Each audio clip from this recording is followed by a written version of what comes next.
अपनी स्टोरी है वो उसमें खुद ही फंस चुका है। स्टोरी उसने बनाई, सिलेंडर फट गया, उससे बच्ची जो है वो जल गई। जितने भी उस लोकेलिटी के नेबर्स हैं वो कहते हैं कि यहाँ पे कोई इस तरह का इंसिडेंट नहीं हुआ। अगर इतनी आग लगी, एक बंदा जल गया, तो वो घर का कोई और सामान नहीं जला। किचन में देखते हैं, सिम्टम्स देखते हैं, तो इस तरह की कोई चीज़ नहीं है। नज़र आती है चीज़ वो यही आती है कि इसको पहले रेप किया गया है, जिसके बाद उसने एक इंसिडेंट कर लिया। पुलिस ने भी उस मुलज़म को हिरासत में लिया हुआ है, लेकिन उन्होंने उससे जब हिरासत में लिया तो मजबूरी में लिया। उसकी वजह ये बनी कि जो MS थे हॉस्पिटल के, उन्होंने जब बच्ची की कंडीशन देखी तो उन्होंने कहा कि इसके ऊपर आप फौरन FIR लॉन्च करें। कोई किसी पे एलिगेशन लगाते हैं कि जी रेप हुआ है, वो तो मेडिकल में 5 मिनट में पता चल जाना है कि रेप हुआ है कि नहीं हुआ। कंडीशन इस तरह की फिजिकल कंडीशन बच्ची की आई है जैसे एक मैरिड वुमेन की होती है।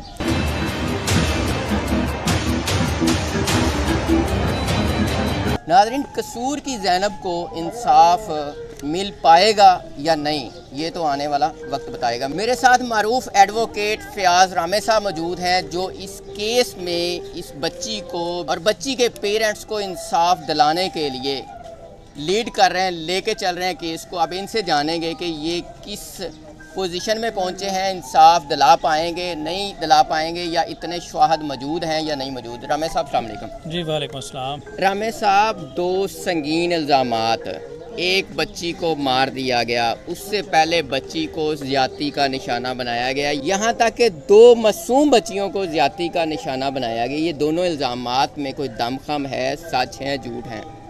बहुत शुक्रिया मियाँ साहब आपका। देखें, FIR आपके सामने है, ये 2 FIR हैं।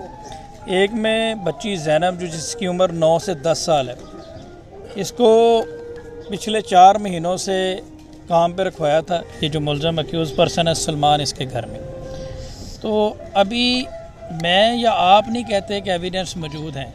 ये जो मुलज़म की अपनी स्टोरी है वो उसमें खुद ही फंस चुका है। आप देखें कि एक स्टोरी उसने बनाई कि बच्ची जो है वो खुद जल चुकी है। उसके बाद वो बच्ची को ले गया हॉस्पिटल में। हॉस्पिटल में जब ये FIR लॉन्च हुई है 302 की, जब MS ने पोस्टमार्टम किया, पोस्टमार्टम एग्जामिनेशन के दौरान ऐसी चीज़ें सामने आईं कि उसने खुद कांटेक्ट किया SHO से, कंसर्न पुलिस स्टेशन के SHO से कांटेक्ट किया, उसे मौके पे बुलाया, पुलिस वहाँ से पहुँची, उसके साथ सारे वो हक़ायक़ शेयर किए जो मुलज़म ने कांटेक्ट किया। MS ने मेडिकल सुपरिटेंडेंट ने सर्विसेज हॉस्पिटल ने कांटेक्ट किया, उसके साथ SHO कंसर्न पुलिस स्टेशन के साथ की कंडीशन देख के जब उन्होंने पोस्टमार्टम एग्जामिनेशन बच्ची का किया, उसके बाद ये FIR जो है वो लॉन्च हुई है। उसके बाद ये मुकदमा जो है वो दर्ज हुआ है। अब इसमें सीधी सी बात है कि जिस तरह की वो स्टोरी बनाता है घर में, इसमें अगर FIR को आप पढ़ें तो 302 के साथ 201 भी लगी हुई है। 201 क्या है? शहादतें मिटाना, एविडेंस साफ कर देना। ठीक है, आपने कोई ऑफेंस किया है, उसके बाद आपने सफाई कर दी है, सबूत ही मिटा दिए। अब वो स्टोरी ये बनाता है कि जनाब सिलेंडर फट गया, उससे बच्ची जो है वो जल गई। जितने भी उस लोकेलिटी के नेबर्स हैं वो कहते हैं कि यहाँ पे कोई इस तरह का इंसिडेंट नहीं हुआ। यहाँ पे ना तो किसी सिलेंडर फटने की आवाज़ आई है, ना कोई आग लगने के हवाले से आई है। अगर आग लगती है तो आपने कौन सा कोई रेस्क्यू 112 को फ़ोन किया कि वो आग कैसे ख़त्म होगी? अगर इतनी आग लगी, एक बंदा जल गया, तो वो घर का कोई और सामान नहीं जला, या वो फिर कोई पेट्रोल छिड़क के एक स्पेसिफिक तरीके से आग लगाई गई थी कि जिससे सिर्फ बच्ची जली है, घर की कोई और चीज़ मुतासर नहीं जला जहाँ पे आग लगी है। जी, वो सारी चीज़ें। अब जब वो किचन में देखते हैं, सिम्टम्स देखते हैं, तो इस तरह की कोई चीज़ नहीं है। किचन बिल्कुल साफ़ है, वहाँ से फोरेंसिक लैब के हवाले से कोई किसी किस्म का कोई एविडेंस सामने नहीं आ सका। तो ये सीधा सीधा जो एक नज़र आती है चीज़ वो यही आती है कि इसको पहले रेप किया गया है, या कोई भी ऐसी रीज़न है जिसके बाद उसने एक इंसिडेंट कर लिया, फिर उसको सेव करने के लिए वो मुख्तलिफ़ तरह के तजर्बात करता रहा, जिससे पॉइज़न वगैरह भी देता रहा, और बाद में फिर कहानियाँ बनाता रहा, और कहानियाँ बनाने के बाद वो हॉस्पिटल ले गया।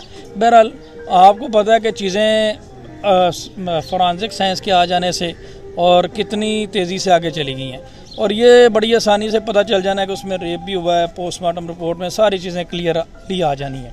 तो इसमें कोई ऐसा केस ये नहीं है कि जो बहुत मुश्किल केस है, और पुलिस ने भी उस मुलज़म को हिरासत में लिया हुआ है। आल दो कि उन्होंने उसको एक बहुत अच्छा प्रोटोकॉल दिया है, लेकिन उन्होंने उससे जब हिरासत में लिया तो मजबूरी में लिया।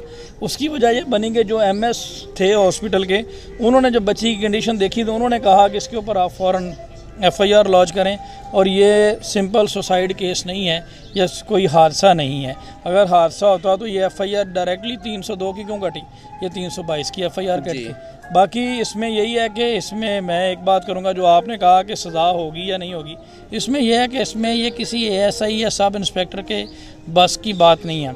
आप पुलिस में से, मैं किसी का कोई इसमें कोई बदनामी नहीं कर रहा, लेकिन आप पुलिस के बहुत सारे कोई भी इंस्पेक्टर ले हैं, उससे फोरेंसिक लैब के बारे में बिल्कुल भी मालूमात नहीं है, ठीक है। और वो बन के बैठ जाते हैं इंचार्ज होमोसाइड। जब उन्हें इस तरह के मुकदमात की जो इन्वेस्टिगेशन है उसका तरीक़ाकार ही नहीं पता, तो फिर अल्टीमेटली हमें रिक्वेस्ट करनी पड़ती है कि ये कोई ASP रैंक का या SP रैंक का मर्डर के इस तरह के केसेस जिसमें बच्ची का मामला है, उसकी अपनी निगरानी में वो सारी चीज़ें सेव करे और उसकी इन्वेस्टिगेशन करवाए। बाकी ये सीधा सीधा सा केस है। इस्लामिक लॉ के मुताबिक तो मियाँ साहब यहाँ तक भी है कि सबसे बड़ी बात तो यह है कि उनके घर पे ये वकूआ हुआ है और वो अपनी बातों से फंस चुके हैं। उन्होंने ना पेरेंट्स को बताया, ना लीगल हेयर को इन्फॉर्म किया, ना किसी और नेबर को बताया, चुप करके कार्रवाई डाली और फिर उसके बाद वो हॉस्पिटल में ले गए। रामे साहब, मोस्टली हमने भी देखा है, आप भी सीनियर एडवोकेट हैं, मर्डर और ज़्यादती वाले केस में SP लेवल का जो अफसर होता है वो इन्वॉल्व होता है और वो इन्वेस्टिगेट खुद कर रहा होता है। इससे पहले भी जितने वाक़यात हैं या जितने ऑफिसर से हमारी बात हुई है तो उनके इल्म में होता है और वो खुद उसको वॉच कर रहे होते हैं। तो इस तरह के केसेस में मोस्टली पुलिस अपना जो इमेज है वो अच्छा करती है। तो अब चूँकि आप वकील हैं, शुहद आप मतलब देख लेते हैं, आपके पास आ जाते हैं, छोटी छोटी मासूम बच्चियाँ हैं और बड़ा संगीन इल्ज़ाम है, एक तो मार दिया, सबसे बड़ा कदम उठाया, और दूसरा ज़्यादतियाँ की छोटी बच्चियों के साथ। इस तरह के शुहद जो हैं वो अभी तक कोई सामने आए हैं?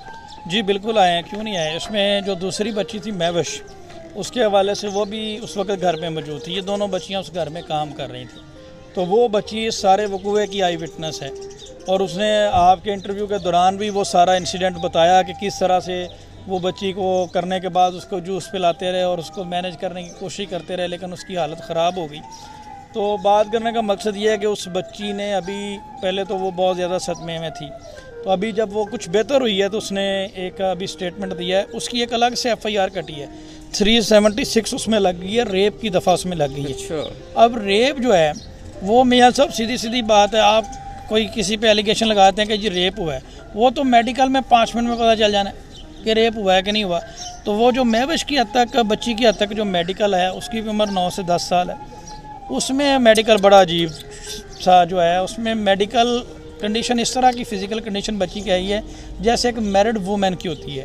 तो जो कि मेडिकल ये बताता है कि जैसे कंटिन्यूसली कोई फ़िज़िकल कांटेक्ट उसके साथ रहा है, ठीक है। तो वो अच्छा रामे साहब, आपको क्या लगता है इतने शुहद मिल पाएंगे? आप इस केस को लीड कर रहे हैं, आप लेके चल रहे हैं और इनकी विदाउट फीस इनकी हेल्प कर रहे हैं, तो आपको क्या लगता है मुल्ज़मान को सज़ा हो पाएगी? देखें सर, ये इदारों की दिलचस्पी के ऊपर है। 9 मई का वाक़या होता है, वो तो जियो फेंसिंग से भी हम पकड़ लेते हैं कि कौन कौन से बंदे वहाँ पे मौजूद हैं, तो इसमें भी कोई इतना मुश्किल नहीं है। इसमें भी अगर मेडिकल जो रिपोर्ट्स हैं और फोरेंसिक लैब के जो एविडेंस हैं और जो सराउंडिंग्स हैं और जो नेबर्स हैं और जो सराउंडिंग सर्कमस्टांसेस हैं, अगर उस हवाले से उन चीज़ों को कवर कर लिया जाए और ये जो बच्ची महविश है इसकी स्टेटमेंट और इसका मेडिकल और ये सारी चीज़ें इकट्ठी कर ली जाएँ तो कोई इतना मुश्किल काम नहीं है। कितनी FIRs हो चुकी हैं? 2 FIRs इनके ऊपर हो चुकी हैं। रामे साहब बहुत शुक्रिया। नाज़रीन, मासूम बच्चियाँ हैं, फैमिली में ये बात करने वाली नहीं कि बच्चियों के साथ क्या हुआ, जबकि ऐसे शुहद भी सामने आए हैं जो माँ बाप इल्ज़ामात लगा रहे हैं। छोटी छोटी बच्चियों के साथ कोई भी नहीं सोच सकता, सबकी बच्चियाँ हैं और इस तरह की मासूम बच्चियाँ घर में हों और इस तरह के इक़दामात हों तो मुआशरे में क्या सबक मिलेगा और किस तरह के दरिंदे इस मुआशरे में हैं, ये आप अच्छी तरह जानते हैं। अपनी राय का इज़हार कीजिएगा और इनके लिए आप आवाज़ बनिएगा ताकि इस मासूम ज़ैनब को